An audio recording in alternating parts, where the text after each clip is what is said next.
How's it going, everyone? Nick Salzman here, tattoo medium. Those of you guys that don't know me, I'm a tattoo artist. I get a chance to help people with spiritual issues. So some of the times when I see people, one of the things we touch on is emotional energy. So what we're going to talk about today is how do we tell the difference between fear within ourselves and fear from another person. So let's get going. So the very first thing that we could pick up on is if someone passes away for whatever reason, especially if it's like sudden, like maybe they passed away to suicide or maybe like in a car accident or something like that, they may not know that they're deceased. And so when we grieve about their death and we think about them, this is an easy way to like attract them to you. So no matter what, whenever someone's in spirit and for whatever reason we think that they can't find us or they're lost or whatever, if we think about them, this brings them right to us. And so it's really easy to find us this way. So their awareness could be a little limited. They may not quite understand that they're dead, and so because of it, they can be really afraid and feel kind of off because of it. And when they see us and they come around us, all of a sudden we feel that fear too. And so we think all of a sudden it's ours, but in reality, what we could be picking up on is their fear. They're terrified because they might be dead, or they might think something's wrong with them. They don't really know. So when we feel that, it helps us understand their position. Anxiety is kind of the same way. Headaches, it's kind of the same way. But I'll give you a little story.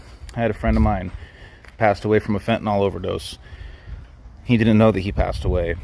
And I was reminiscing over our friendship and some of the memories that we had looking at old photos. That night I fell asleep in my chair.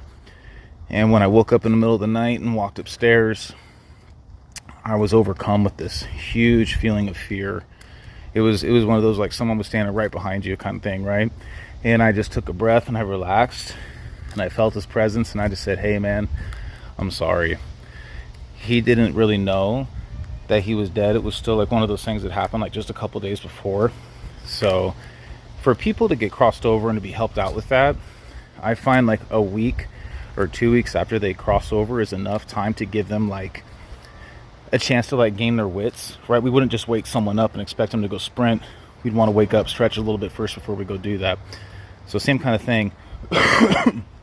But what he wanted to see the whole funeral and everything go right first. See all of his services get done first, and then he would come to me when he was ready. So in that case, I don't ever force nobody to go nowhere. I send them a little breath, I send them some love, I take away the pain, I raise their awareness, and help them do what they need to do to help get to the messages to their family, so that way everything is done the right way for their funeral. So and then after that, when they're ready, they come to me again, and I help them out. Hope this has been helpful for you guys, and let me know what you think by the comments below. Take care.